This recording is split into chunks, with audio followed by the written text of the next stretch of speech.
Tie Hunter is going to go in. Chain Frost is going to be casted. A lot of damage. Line gets picked off immediately. Going for the Chen next. Chen taking a lot of Chain Frost damage. And Chen is going to take a soul exception to the face. Then you want that Venom.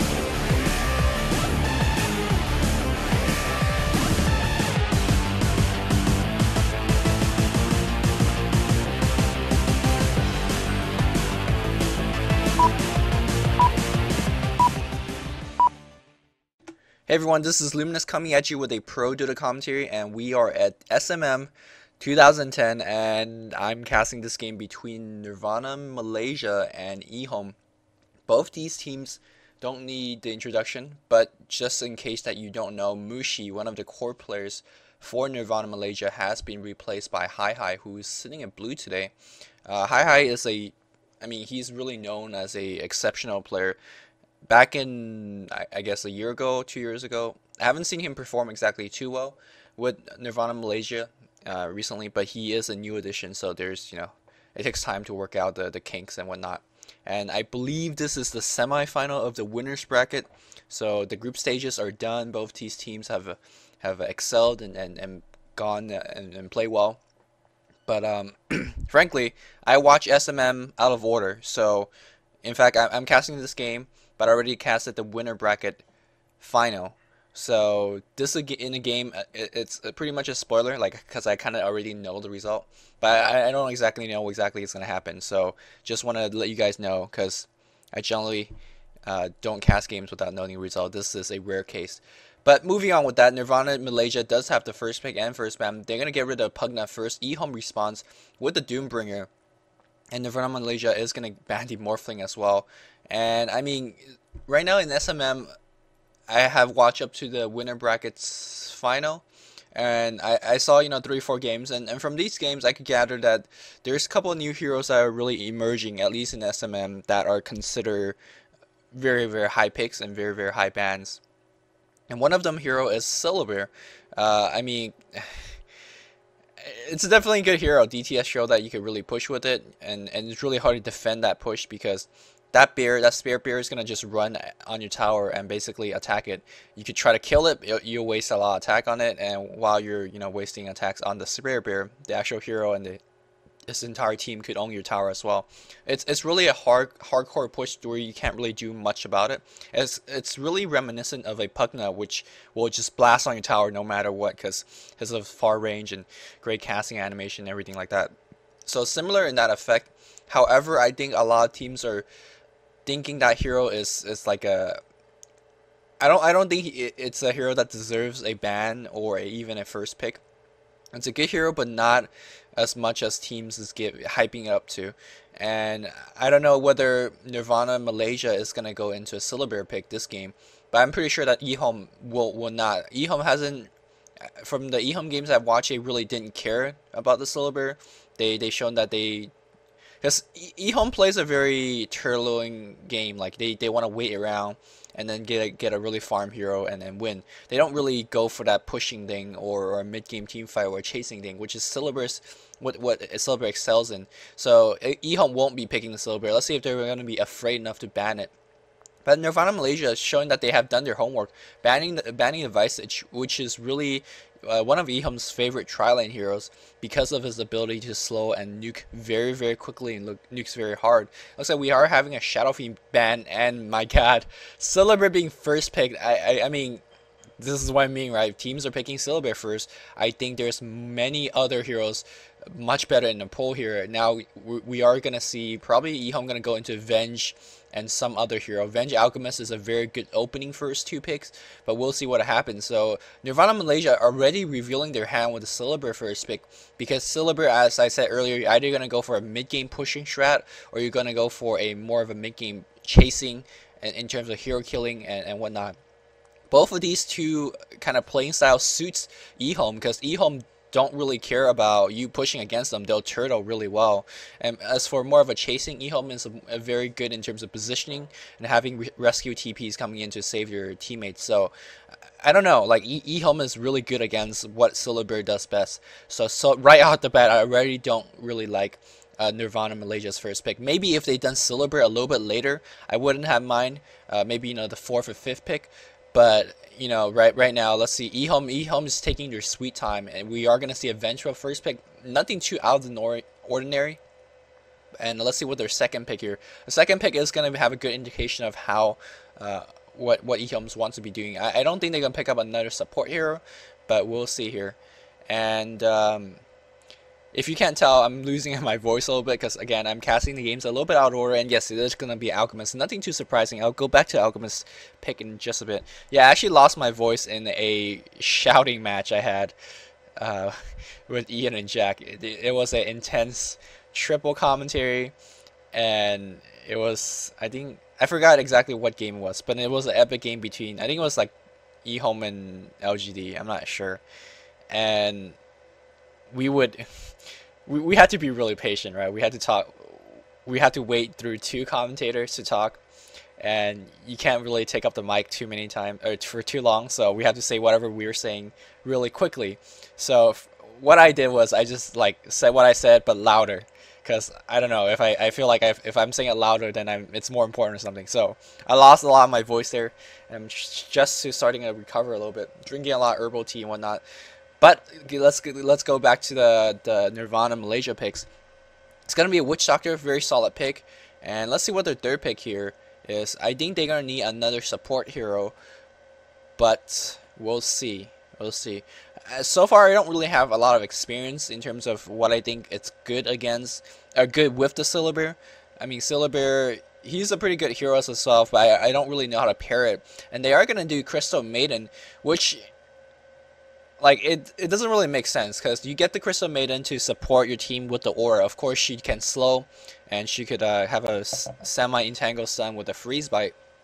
But I think her biggest assets to the team is that aura, and for one, Syllabear can't really take too much advantage of that. Syllabear's hero is, I mean, his mana pool will mostly be on the full most of the time, so right off the bat, that Crystal Maiden pick is not going to benefit the Slowbear. However, this Crystal Maiden pick might be a good indication of the fifth hero that the Nirvana Malaysia team is going to go. And also, it's more likely that the Syllabear is going to be playing more of a chasing style, because Crystal Maiden, as we all know, really great cast range on that Nova, and that AoE slow, and of course freeze bite and whatever. So Syllabear, great chasing hero, so they might be playing the Syllabear like that. Instead of rushing for that early Radiance, use the Syllabear to do a little bit more of extra ganking. EHome, on the other hand, they have that great 1-2 punch, minus AoE aura, I mean, minus AoE in an AoE, minus armor, I don't know, minus armor in a great AoE effect, so the Terror would give you -2 armor, and I think Acid Spray goes up to like -4 or 5 in a big AoE, of course, with the tiny amount of damage that it does as well. So I think right off the bat, EHome definitely does have the advantage. They are picking more of the traditional hero that we're more used to, and this Windrunner being third picked is also very good in terms of they're going to have either a very stable long lane or a very stable tri lane. We have seen Windrunner going in the tri lane as of late. And I mean, also, I think the Windrunner is pretty good, because one more target on the field is one more target for the Windrunner to shackle shot upon. So if you could use the Spirit Beard to latch on a hero behind it, or you could use the whatchamacallit. I just lost my point. I don't know what I was saying. Oh yeah, use the Spirit Bear to latch upon another hero, or use this Spirit Bear to latch upon the actual hero, the Lone Druid himself. That's pretty good. And also, Windrunner is a very good counter pick, or not counter pick, but a good hero in terms of surviving against the Syllabear because of a Windrunner. Again, Syllabear, very chasing hero, and I think his MS goes up to like 400, even close to 500 if you have the correct item. So Windrunner's Windrun ability will keep herself safe, and that should be good. A very smart ban comes from Nirvana Malaysia, banning that Lich, because Frost Armor and Lich is just like own Syllabear hardcore, because if Syllabear versus Lich in a 1v1 fight, not only if the Lich could chain Frost and own the Syllabear, but the Lich could also Frost Armor his entire teammate. Again, Frost Armor would not only provide the armor, but also slow all the melee attackers, which Syllabear is a melee attacker. So there's that. So very smart ban, a very kind of a mandatory ban. If you're picking a Syllabear, you gotta ban a Lich. Going back to the EHome side here, Necrolite being banned, that's a little bit odd actually. I would think that maybe they should pick up the Necrolite themselves to kind of go counteract against the Solar Bear, because Necrolite is pretty good of a tank killer, but maybe they are a little bit afraid of Necrolite being used against their own Alchemist, because I mean late game Alchemist so very tanky, and Necrolite is one of the few heroes that could actually bring it down, and in combination of the Crystal Maiden aura, that Necrolite is going to have a very good farming time. So EHome showing that they, well, I think Yamate plays a very good Necrolite as well, so it's a very good strategic ban and very much so a respect ban as well towards Nirvana Malaysia. I'm gonna actually show the players here so you guys can see who's playing, who's on team here. Nirvana Malaysia, I mean, pretty standard. Ice, Extinct, Yamate, Power Net, or is that Net? I'm not sure. I think it's Power Net and Hi. Of course, the EHome squad hasn't been changed at all, so there's that. And actually, a Bad Rider being banned. I have seen LGD, I think, picking up Bad Rider, but I'm not too sure where the EHome picked up Bad Rider. But of course, the Chinese players could definitely play the Bad Rider very, very well. I'm not exactly too sure what that Bad Rider pick is about, because Bad Rider generally, it's very good against summoning pushes, good against the Broodmother, which, you know, is banned already. Or Bad Rider is very good against not many stun heroes that without many stuns, and heroes that are too dependent on their BKB. So very good in terms of counterpicking the Broodmother like that, or a Shadow Fiend or Enigma, where you blink in and pull them out and kill them quick. But I don't know exactly why they're too afraid of the Bad Rider, so not exactly too sure. Whereas EHome is going to ban the Enigma. I mean, just banning another good hero. So far, Earthshaker is still in the pool. Let's see if any team is going to pick that. And let's see what Silver is going to pick. And they still have that Crystal Maiden in the pool, on the team. And right now, Crystal Maiden is not helping anything. There we go. Storm pick. Kind of answered my question before. And definitely that Storm Spirit is going to be benefited from the Crystal Maiden aura a lot. Now that makes strategic sense. However, I don't really like Storm Spirit as a pick, especially against this lineup. And not only is Storm Spirit is a very low frail HP hero, if he could, you know, if he gets stunned, he's pretty much dead. And also, Storm Spirit is not really a good hero against Alchemist. You never really want to jump in and initiate on Alchemist. Alchemist, if he could ever press his ultimate, there's really no way you could kill him. Outside of a very, very long team fight. And Storm Spirit is not one of those long team fight heroes. He's one of those heroes that want to zip in and give you an instant 4v5. And against the Alchemist, it's not going to work out. We're going to see a line 4th pick for EHome. Gonna talk about later as we see Ursa being 5th pick for Nirvana Malaysia. And right off the bat, we are going to see a lot of chasing. You see a Storm Spirit chase extremely well. Ursa is a king of chasers with the Crystal Maiden and the Witch Doctor. And of course, I talked about chasing power of Silver. So, I mean, right off the bat, we are seeing a lot of Blink Dagger ultimates or Blink Dagger skills on Nirvana Malaysia, and they want to kill heroes quick. And I don't know, like I said earlier, they're kind of playing into the hands of EHome. So far, like, EHome has very good surviving heroes. The Swap is there, the Alchemist's natural high regen and high HP is there, the Windrun is there.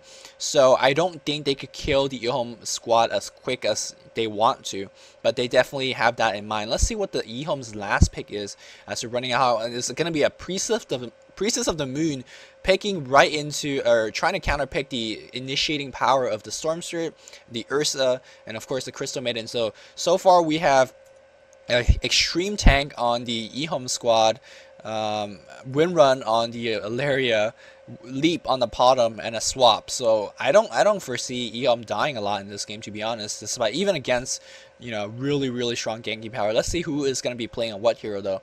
That is going to be important. We have Extinct on the Silver. Storm Spirit is going to be played by Hi. Yamate is going to be on the Ursa. Crystal Maiden, ironically, being played by Ice Mage. And Power Net on the Witch Doctor. Meanwhile, on the Scourge end, we have King J on the Alchemist. 820 on the Venge. Burning on a Potom. Windrunner played by 357, and of course EHome X Lion. Probably, I think that's probably better, the best solo mid line in the world, as I actually did a, you know, exclusive commentary on him. But this roaming party of Scourge is gonna ward off the pull camp